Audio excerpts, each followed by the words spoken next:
success of an entrepreneur. We've raised the bar. Learn firsthand from successful business owners and create your own path to success. I'm going to show you how great I am. It's time to hit the road to growth with team lead of the Enriquez Group, Realtor Vinny. Hi, you Road to Growth listeners. Today I have Paul Ross.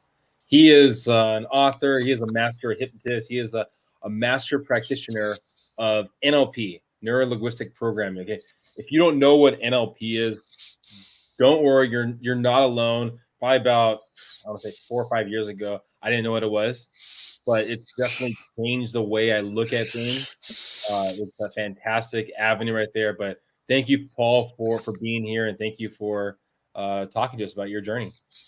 Thank you. It's my pleasure.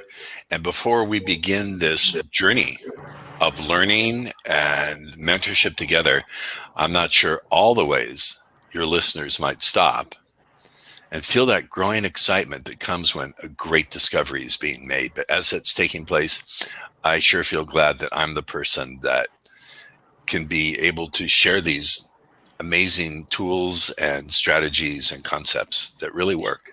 Well, I mean, this podcast, I mean, is really for anyone looking to start a business, is thinking about starting a business, or is going through hurdles in building their business. And I know one thing, at least for my business, when I understood what NLP was, it changed the way I looked at things. So anyone listening right here, I think this is the one of the best podcasts to be part of right here, just to understand how much your words make a difference when you're talking to someone. And to yourself. I might add your internal dialogue as well. So I know you're a master of many. You have the hypnotist, you're a practitioner, you're an author, you're a speaker. Yeah. You have a lot of hats that you wear. Yeah, I sure do. Kind of walk us through what do you do on a daily basis or a weekly basis? That depends on who's writing the check. Okay, fair enough. Well, I work with VIP clients. I'm on a quite passionate mission to help people who are already kicking. Can I say kicking butt? Kicking ass. There we go. Kicking ass. They're already kicking ass, and they're looking to crush their personal best, skyrocket their revenue, and if they're into it, crush their competition. Many of my clients are extremely competitive through the power of subconscious language. So a good portion of my day is spent doing the coaching, executive coaching with my clients. I like to spend a good portion of the day doing creative writing. I'm a highly creative person. So I'm always working on my next project, my next course, my next joint venture. I really, really, really love that bit. And then I'm an avid reader. I read a lot. And then I have my personal life, which I don't want to get into. No, fair enough. Well, maybe if we're lucky, we'll get into that a little bit later. Well, I can. I'm excited. My ex is she's my ex, so it's not mine, but my ex is about to have her first baby. I'm excited to be a great uncle and to spoil the baby, even though, nice. Yeah. So you keep in contact with your the ones who can tolerate me and who truly loved my oddness. Yes. So, well, I mean, we're gonna get into your history, get into your story. I mean, this is I think, at least for me, very interesting, because I looked at NLP as something for my business, but also I realized over time it was something for my personal. And for yourself, I mean, with your exes, did you find, or even your relationships, did you find basically how you choose and chosen your words? Did you it have help, no idea. Well, I'm going to spring a surprise on you because I don't talk about it I like to spring it on hosts. I am I'm just going to come out with it, a semi-retired dating and seduction coach for men. Oh. So I think using language to attract another person is the hardest sale of all. When you go for a date, you have to do your prospecting, right? You have to do your qualifying to see if someone's a good client. You have to create rapport. You have to do your sales presentation. You have to do your trial close, handle objections, and also get repeat business. I've actually used this analogy many times when I've talked to people, and it's so true. I think at least from my experience, I think men can relate more to the idea of sales than women can when they use it, at least from my experience. But I totally agree with you. It's truly sales. We're always trying to sell ourselves. And in those kind of situations, you have a short window of time to sell yourself and do the follow-up, dive deeper, and see if this is a good and then fit. the other part is teaching these guys who are 30, 40, some of them even 50-year-old virgins, how do they get out of their own way, all that shame, all those bad memories, so they're not doing this internal tug of war. And this implies one of my I got to be careful not to make this sound too salesy, but one of my clients who started his own real estate syndication business, he puts pools investors to buy very, very high priced properties, and then they share the revenue that comes in. He has felt like a imposter, and he has challenges with his motivation. Like, part of him is holding him back, another part wants to move him forward. So it's the same thing. And I learned all my sales skills and my change work skills because I consider myself to be a healer and change worker as well as a sales trainer. A lot of that came from coaching these guys who are 30, 40, 50 years old. And I figure if I can get them out of their own way, it's a piece of cake, relatively a piece of cake, to help already competent people get out of their own way when it comes to building their businesses. Does that make sense? Well, no, definitely. I mean, I think with anything, if you're basically quote unquote failing forward and being consistent with those failures, you know, either being in business or being in a relationship, you start seeing a track record of it, and you almost start giving yourself negative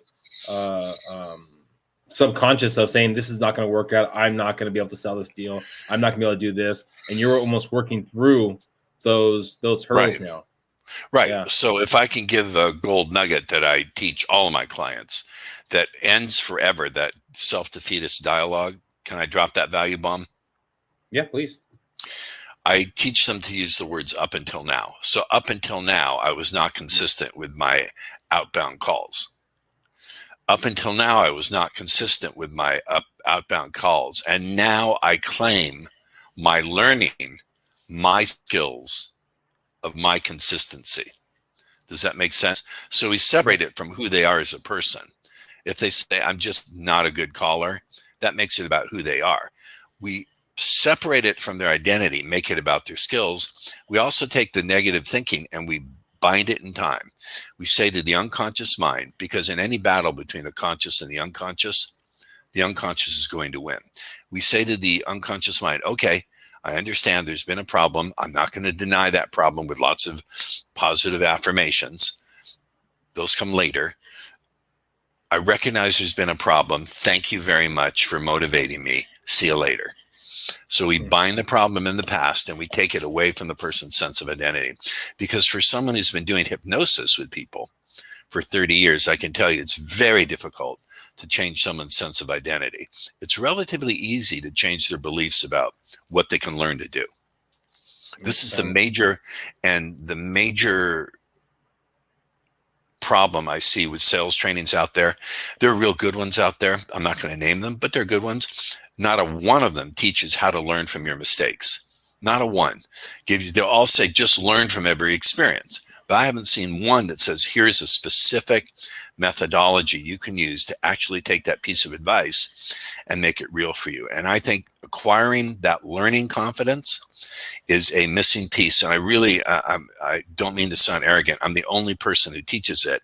And I only learned it through having to teach these guys who are really impeded in their ability to stay enthusiastic and to learn from their mistakes. They would consistently repeat mistakes. So I had to learn this technique. Excuse me. I'm sorry. Yeah, you're fine.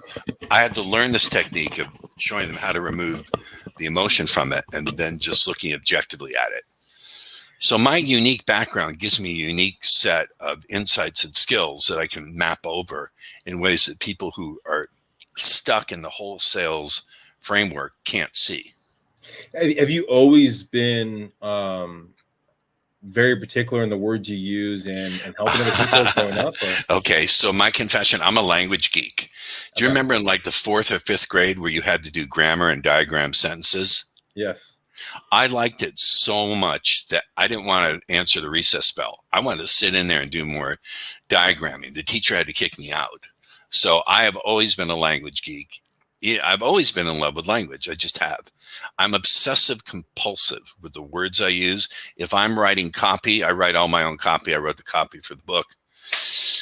If I'm rewriting VIP client scripts, because I've been known to do that on occasion, I will obsess for 15 minutes on the right word.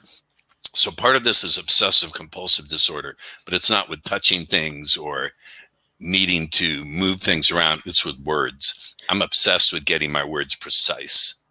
How did you come to the realization, instead of maybe being an author, you wanted to be a coach? Was it through school? I've always been training. Well, I've always been a trainer. I train these guys. So I've always been and I'm service-minded and impact-driven. So if I'm not in service to people or having an impact, I don't feel well. Okay. Literally. Well, I mean, you haven't always been a trainer. There's a time you were probably in school, 15, high school, 16, high school. Then, so when did you first started training? What was that first experience? Of training people? So I did, this was again, teaching guys to meet women and the rest of it. That was 1991. I had written a book, the title of which I'm not going to say because that would offend too many people. But my business partner at the time said, you should do a seminar. I said, how am I going to do a seminar? What am I going to talk about for 2 or 3 hours? He said, you wrote the damn book. Just read from the book. And my students taught me the kind of training I needed to teach them through the questions they asked. I think if you're really going to be good at anything, you have to really set aside the ego, the part of you that needs to be right, and really open yourself up to feedback. Well, okay, in 91 then, okay, you wrote the book about picking up women, but how old were you at that time? I was born in 1958, so okay, so you're in your 30s, somewhere in the 30s, right? Okay. Mm-hmm. Okay, now earlier than that, then, before you wrote that book, right? What were you doing at that time? I was I can't say the S word. I was a terrible comedy writer.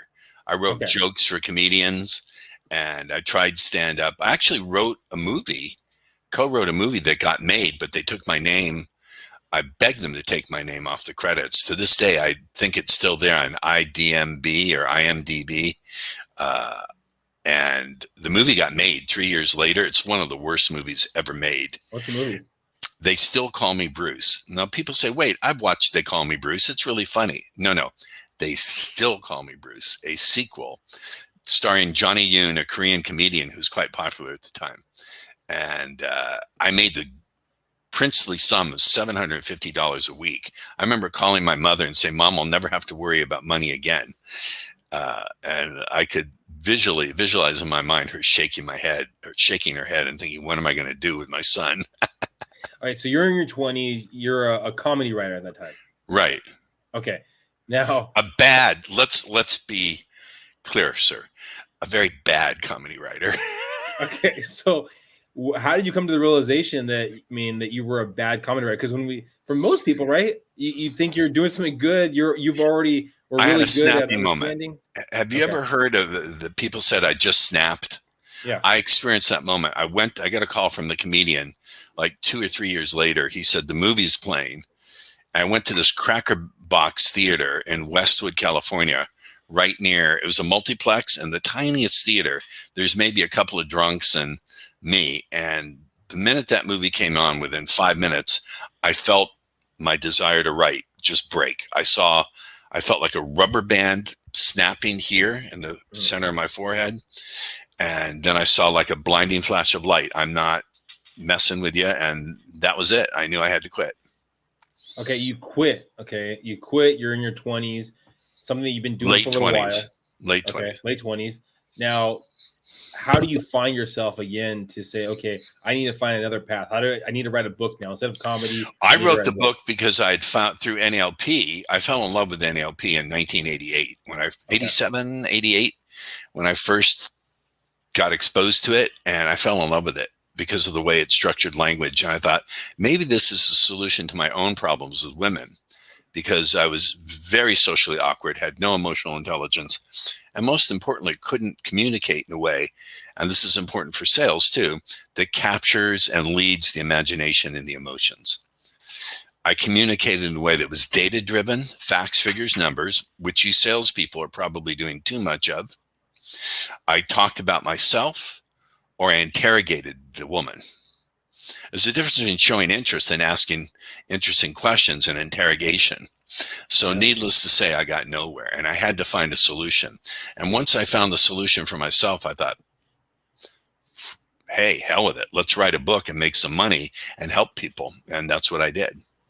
How did you know that you were onto something? Because I started getting women. All right, so you write the book with your partner. You put it out there. No, he didn't write it. He just helped me process the orders, and we created a catalog of products. Okay, so how was your book at that time? Your dating book, how was it received? Well, by whom? The TV talk shows. I built my business off about $600 and free publicity going on TV talk shows, which are mostly at that time, I don't know about nowadays, watched by women. I remember doing one show. It was an all-female audience, and the producer gave me that blank-eating grin and thought, ha, here you go. I thought, no, I'm not trapped in here with them. They're trapped in here with me. And I ripped everyone apart on that show. It was great fun. And my philosophy was, well, most of the people watching home are female, but if there are a million men watching and with all these women screaming at me to shut up and calling me pig and the rest of it, the guys must be thinking, well, he must be onto something if all these women want to shut him up. That was my strategy. So I sold a damn lot of books through free publicity. Where was that confidence coming from? I mean, that has to be going into a hostile environment. I've always been a talker. I've always been incredibly cocky in front of a camera. You put a camera on me, and I don't care what shape I'm in. I remember I was in Denmark doing a talk in a seminar. I made adult friends with this Danish girl, and so we went to Belgium to do a show called Hoedala. Hoedala is like the Oprah of Belgium and the Netherlands and all those areas, surrounding areas. I had gotten no sleep in 3 nights. I'd gone 3 nights without sleeping because this girl and I really hit it off on a chemical fashion. And I was sitting there. I got maybe 15 minutes sleep, barely awake, like out of my body. I was so tired. But as soon as they sat me down in that chair and the camera went on, you couldn't tell that I wasn't, that I had not slept. I've always loved cameras. I'm a big ham bone. I love being the center of attention, and I'm smart. My mother taught me, Paul, you're much smarter than 90% of the people out there. If they're saying one thing, they're probably wrong, and they're probably stupid. Go after them. Now, that's not a good message to give your child if you want them to be emotionally well-developed and to make friends. But I took that on, at least in my persona. I have another persona. When I teach the dating and seduction stuff, I'm Ross Jeffries. This is not going to make me friends. A lot of people are going to Google that and go, what are you doing having that jerk off on? Oh, I can't say that. Having that jerk. You're fine. Having that jerk off on your show. But the fact of the matter is I created a subculture, changed thousands of lives. And I discovered things about persuasion and influence that no one else knows. I truly believe I know more about using language. Someone once said, Paul Ross not only knows more about how language affects the brain than anyone in the world, he knows more than probably anyone should know, which I thought was a great compliment. No, because when we first started, right? You were basically a hypnotist, master hypnotist. I am. Master. I am. No, all that stuff. And I mean, it seems like you originally started in kind of the dating world and giving advice. When did that transition happen? Where you go, okay, I need. So around 2006. Okay. Around 2006, I was invited to give a talk on using NLP for sales. I thought, wait a minute, let's just come up with something. And so I saw how it mapped over. I just saw it in my mind. I'm still working on it. I'm never I'm satisfied, but I never think anything is perfect. And I always see the joy of improving things. So I gave a couple of talks on that. I gave some talks, and then I started to get, email from clients who would say, hey, I found my dream girl. Here's a picture of my wife. And by the way, I've been using your stuff for sales. I've tripled my sales. I thought, holy for holy, let's call these people, interrogate them, find out what they're doing. And that's when I started to go, I could teach sales. I could create sales courses. And that's how it came about. And now you had a kind of subsection of your business, but for the dating one, it's under a different name, different author? Yeah. Okay. Did you, when you first started in the sales, did you have that same name, or when did you switch over? I switched over because Paul Ross is my real name, but I did about 3 years ago. I did a talk for a bunch of realtors out in Florida under my pen name, Ross Jeffries. And when some yenta looked me up and said, we can't sponsor this man, he's a misogynist pig. And so they pulled out of the sponsorship. I still got my check, but they took their name off the whole thing. I figured I'm going to have trouble doing it this way. Let's take my name, change my name to who I really am. I mean, Paul Ross is my true identity. Although my court-appointed therapist said, no, that's a joke. Court-appointed therapist. Maybe you're Ross. Who knows? My last girlfriend who's having the baby said, oh, you're being Ross now. Oh, now you're being Paul. I like Paul, but I love Paul, but I don't like Ross. I like them both. They're necessary. Do you still do seminars and events under Ross Jeffries? I haven't in a long time, but I'm doing one in San Diego. You should come as my guest. Okay. September 17th, 18th, and 19th. I haven't done one in 3.5 years, but I've missed doing it. So I'm going to pop out of retirement and just do that quick one. I have many more opportunities for sales and coaching that way. With Ross Jeffries, right? In that position where you're doing the dating, that's a very polarizing figure, and you can go on a camera, like you said, right? You have half the people hate you, half the people love you. In the hypnotist and the practitioner and that kind of field, it's not really polarizing. It's basically it is polarizing. Oh, it is. I am who I am, but it's polarizing in the sense that I'm saying that most of traditional sales, as it's taught, is incomplete, and some of it has become antiquated. And that what I'm doing is either a fantastic boost to what you're already doing. If you have a sales process that's already working, if you're not using the power of subconscious languaging, then you're leaving a tremendous amount of money on the table, and you're doing far too much work. Because the subconscious or unconscious, I use the terms interchangeably, being a hypnotist, are where the real decisions are made.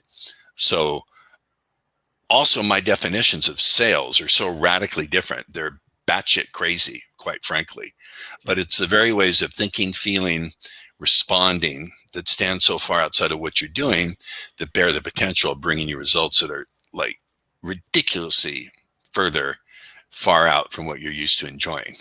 Do you find there's a difference in how you market yourself and get clients in both fields? Pretty profoundly. I mean, you're enjoying this, aren't you? This is really grabbing your attention.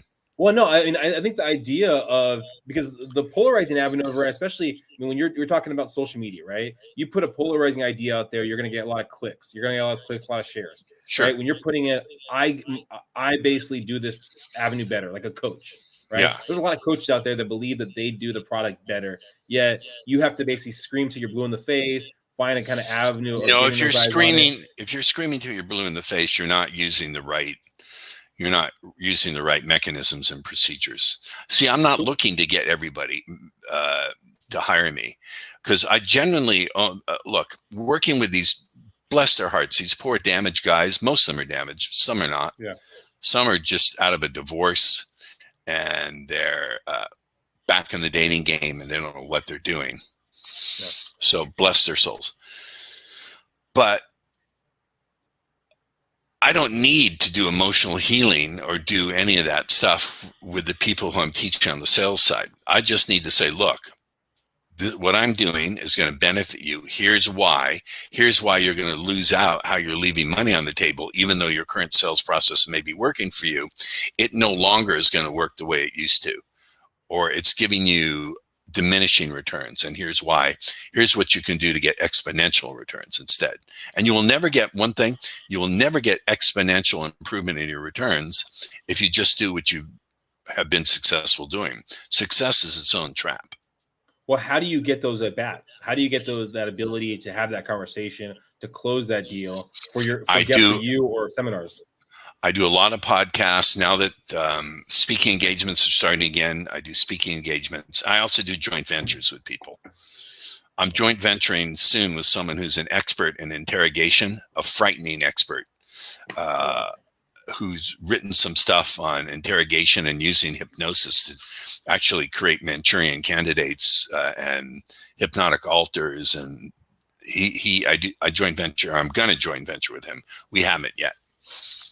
That sounds like definitely a good. So I would say podcasts, speaking, and joint ventures with other people. I don't want to do social media. I don't have the patience for it. It's very hard to take, something sophisticated and cut it down to little tiny chunks. It's nearly impossible. I can't dumb it down or shorten it that way. What do you think has been the most difficult thing for your business to expand and grow? And has there been one hurdle? Yeah, sure. Absolutely. Well, with the seduction pickup side, I can't scale myself. There's only one of me. My ability to present and to understand their problems and to teach the way I teach, you can't replicate it. There are people in that business who made tens of millions of dollars because their business model is you take a student who graduates, even though they have no skill, make them pay you a $15,000, $20,000 fee, then make them a trainer out in Bezikus, Idaho, and collect half the money. So at any given time, any weekend around the world, cities around the world, they get 100 guys paying them $2,000.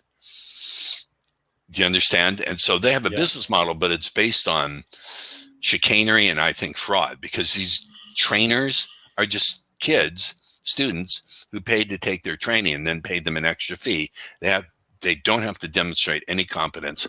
I can't do that. I'm service-minded, impact-driven. I have to sleep at the end of the night. So I'm not scalable as Ross Jeffries. As Paul Ross, I do plan to scale. I do plan to have people come in, assist me in creating franchising material, and then eventually franchise the method, which I call the subconscious sales advantage. Okay, so that's the way that you can take it to the next level. So let's say in Correct. 5-10 years, that's the way. 5 years. I don't have 10. I don't have 10 to be up.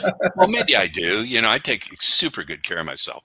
I have naturopathic doctors I go to for infusions, and I'm a supplement junkie. I have a personal trainer. I take really good care of myself. Looking back at that, let's say that 25-year-old that was doing the comedy, writing the comedy. Wait. I thought you meant the 25-year-old I just finished dating. I'm like, what? How did you know about that? Well, this is really going to offend. Listen, if you're a female and you're listening to this, if it offends, I have a T-shirt that says "Offended." Find your safe place, Snowflake. But I wanted to dress nicely, so I'm not wearing that T-shirt. So you'll date 25-year-olds and 20-year-olds or what? Oh, 25 is a little young. I prefer late 20s to late 30s. 25 they don't yet know who they are, but if they're going to chase after me and offer to spoil me, maybe I'll consider it. I don't know. Do you find basically how NLP and your techniques differ compared to a 20-year-old, to a 30-year-old, 40-year-old, 50-year-old? They work on everybody, dude. Okay. Sounds like you want a consult with me. Are you single? No, I'm engaged. I'm just really curious about basically the dynamic of having two personalities. Listen to me. Come to my seminar on the 17th. It's right here at the DoubleTree on Front Street in San Diego, in Little Italy. Contact me. We'll make you a place of honor, and you can see how it works. Definitely. What now? Okay, but going back to that, your 25-year-old self, right? Is there any advice that you would give that person? Oh God, don't kill yourself. Things are going to change for the better. Oh wow. Was there a point where? Every day. Wow. What kept you going? I always knew. This is going to sound corny. I always knew I was destined for something great. I always knew I was destined to make a giant impact in the world. And I have. Look, I've created an entire subculture.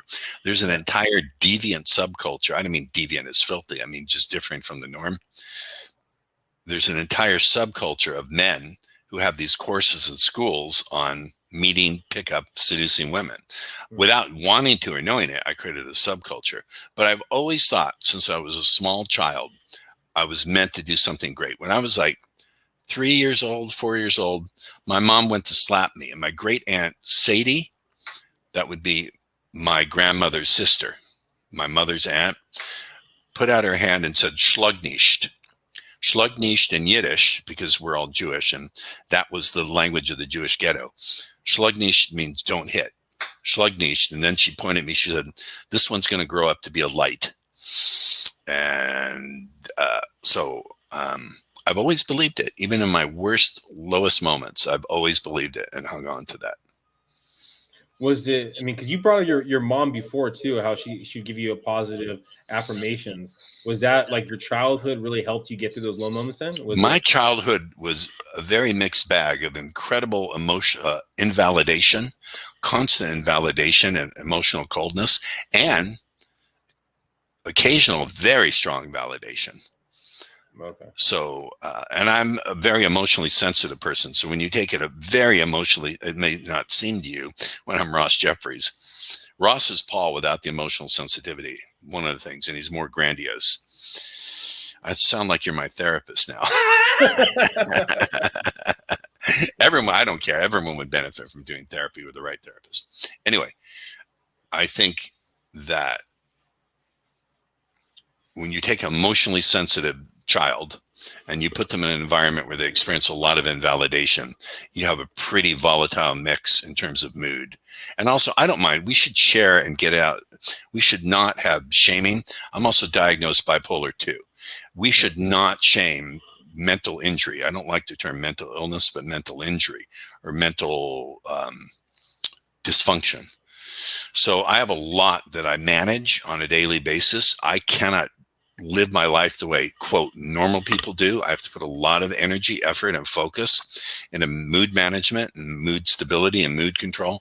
So I think learning to handle all these things has made me a much more compassionate person for myself and for other people, and much more patient. If you're not patient with yourself when you have these challenges, then you're dead. You're going to become an addict or go to jail or kill yourself. Do you think, I mean, having the persona as Ross Jeffries allowed you the ability to be more open, to be more free, to be out there more? Certainly to be more aggressive and to have the excessive confidence and ego I needed to circumvent all that pain. And just to be completely vulnerable with you, that shame and pain through which I created Ross Jeffries has never fully gone away. It's significantly like 85% gone away. But if I'm in a situation where there are a lot of life stressors, that will come back. And so my skill at emotional regulation gets really challenged from time to time. This is me being completely vulnerable and saying, I appreciate it. we ought not to shame people. Look, I've accomplished a lot in my life. I have changed tens of thousands of lives. I've taken people in the sales field and just, if I told you what I've been able to do, see, I had a comedy writing teacher who said it doesn't have to be true. It has to be believable. My problem is what's true and the results I get just seem unbelievable, because the idea that you can up your sales by anywhere from 50 to 300% in 90 days sounds absurd, particularly if you're on the cutting edge and you're already doing really well. But I'm telling you, there's things that I can teach people to do that seem like magic. Arthur C. Clarke, the inventor of the communication satellite, the guy who wrote 2001: A Space Odyssey, you know that movie? Yeah. Dun, dun, dun, dun, dun. He said any sufficiently developed technology is indistinguishable from magic. So from the outside, what I and my top tier clients can do appears to be magic. It's technology, it's engineering. Well, I appreciate everything you've been able to offer to us and be vulnerable. I mean, I think that's the difficult part. A lot of people like to give this false persona of saying, this is who I am, this is who I am, but reality is there's someone totally different. So I appreciate you being so vulnerable to our guests so they can, relate to you too. I found it just the most effective way to communicate. People want to see authenticity. They want to see vulnerability. And in fact, everyone wants to be vulnerably connected. They just want the other person to go first. I'm saying, no, no, no. Emotional courage is extremely attractive. So you go first and and deal with what comes your way. Go ahead. How do you, if you're vulnerable, this is a question, I mean, because I like to be transparent as possible, almost to a fault. What do you do if, let's say, you allow yourself to be vulnerable, yet the other side takes advantage of that vulnerability in a negative way? I didn't say okay. I didn't say have no boundaries.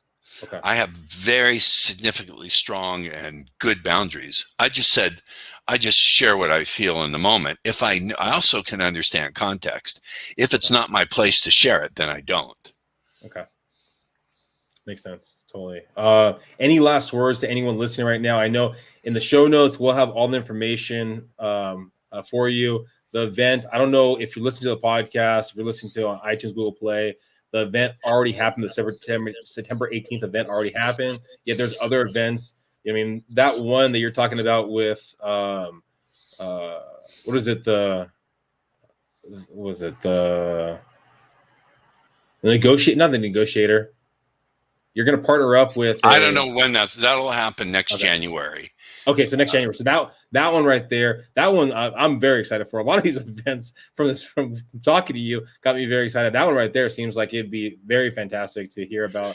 And what I'd add is I'm still unpacking my process. I'm working with someone who's a genius on how to do calls to action and create structure and how I do that. Right now, to be again transparent, the only thing I have is if you want to talk to me, email me. You'll find me as approachable and authentic and human as I am here, and we can set up a talk.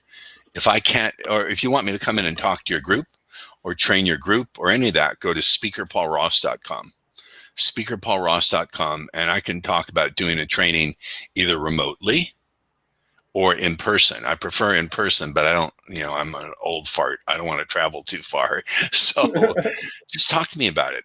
Go to speakerpaulross.com or hell with it. Send me an email, paul@speakerpaulross.com. I always respond to all my emails. And if you're a guy out there who really is struggling and you're hearing this before September 17th, 18th, and 19th, I'll email me and I'll give you the details for that seminar. If not, sorry, you missed it. We're not going to do another one. Thank you, Paul, for being here. Everyone, please subscribe. My pleasure. It's probably the oddest interview you've had in a long time. No, it was good. We got to the nitty gritty. I mean, just the idea that you found your true calling, your true passion. I mean, in your late 20s. I mean, a lot of people that are listening. I mean, I've had people in their early 20s, mid 20s that are like, "What am I doing in my life?" And for you, you found that you took that class, NLP, you learned about it, and basically it looks like it changed the way you look at the world, changed the way you look at everything. Fell in love with it. And it matched my love of language that I've always had. It took my love of language and went, wait, you can do a lot more than love it. You can learn it and use it in a structured way. Yeah, be okay if you're listening right now and you're still unsure of what you're doing with your life. I mean, be open to the ideas. I mean, follow someone, listen to podcasts, maybe even take basically Paul Ross's class and see what vibes with you and makes you have that feeling, have that love. So thank you again, Paul. Please subscribe, please share, and follow Paul Ross. Have a great one, guys. Bye. Peace.